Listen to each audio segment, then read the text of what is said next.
దేవుని పరిశుద్ధ నామమునకు మహిమ కలుగునుగాక. ఈ పాపలోకములో బ్రతుకుతున్నాము. పాపము చేయకుండా ఎలా ఉండగలమని అనుకుంటున్నావా? మీకు లోటస్ తెలుసు కదా, అది బురద నీటిలో ఉంటుంది. అయినా దానికి కొంచెం కూడా బురద అంటకుండా అది జీవిస్తుంది. దాని మీద నీళ్లు పోసినా జారిపోతాయే తప్ప దానికి అంటుకోవు.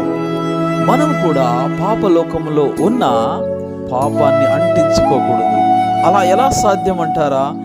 వాక్యముతో ఉదక స్నానము చేసినప్పుడు మనము పాపము చేయకుండా ఉండగలము. 119వ కీర్తన 9వ వచనం, యవనస్తులు దేని చేత తన నడతను శుద్ధి చేసుకొందురు, నీ వాక్యమును బట్టి దానిని జాగ్రత్తగా చూచుకొనుట చేతనే గదా. వాక్యమే మనకు రక్షణ కవచము.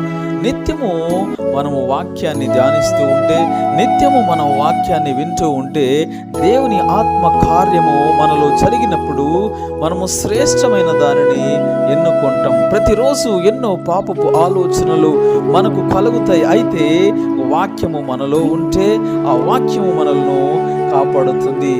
కాబట్టి ప్రతిరోజు వాక్యాన్ని చదువుదాము, నిత్యము వాక్యాన్ని మనము ధ్యానిద్దాము.